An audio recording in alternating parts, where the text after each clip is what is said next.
तोंडोली श्री अंबिकादेवी यात्रेचा भव्य शुभारंभ. पहाटेच्या दंडस्नानापासून नगर प्रदक्षिणेपर्यंत भाविकांचा उत्स्फूर्त सहभाग.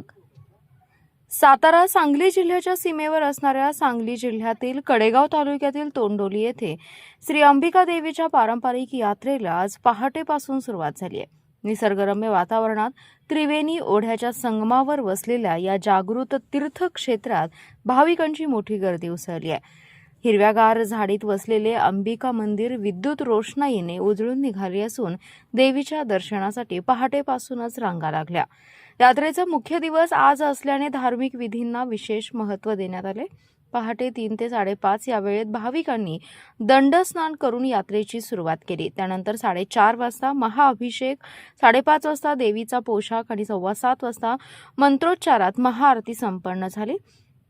सकाळी 8:30 वाजता भजन आणि विविध धार्मिक कार्यक्रमांचं आयोजन करण्यात आले होते. दिवसभर दर्शनासाठी आलेल्या माहेरवाशिनी आणि सासरवाशिनी सुहासिनींनी देवीची मनोभावे पूजा करून खणा नारळांनी ओठी भरली आहे. पंचारतीने ओवाळणी करत भक्तांनी आपल्या नवसांची पूर्तता केली. पहाटेपासूनच रात्री उशिरापर्यंत सुरू असलेल्या या दर्शन सोहळ्यात हजारो भाविक सहभागी झाले. सायंकाळी समाजाचा मानाचा गोंधळ सादर करण्यात आलाय. त्यानंतर देवीची पालखी नगर प्रदक्षिणेसाठी निघाली. पालखीसमोर आकर्षक आतिषबाजी, झांज पथक, संभळ, हलगी, करंडी तसेच सनई तुतारीच्या निनादात वातावरण भारावून गेलं. कडेगाव येथील मानाच्या ब्रास बँड पथकाच्या सुरेल वादनाने यात्रेची शोभा अधिकच खुलली.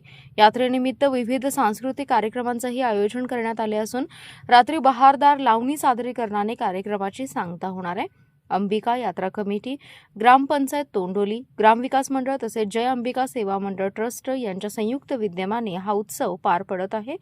जगदंबेच्या पौर्णिमेच्या निमित्ताने गेले 30 वर्ष सुरू असलेले अन्नदानाचं कार्य यंदाही मोठ्या प्रमाणात राबवण्यात आले असून विजय सूर्यवंशी पाटणकर शेठ यांच्या पुढाकारातून भाविकांना मोफत भोजनाची व्यवस्था करण्यात आली आहे. यात्रेच्या निमित्ताने तोंडोली गावात धार्मिक, सांस्कृतिक आणि सामाजिक एकतेचं दर्शन घडत आहे.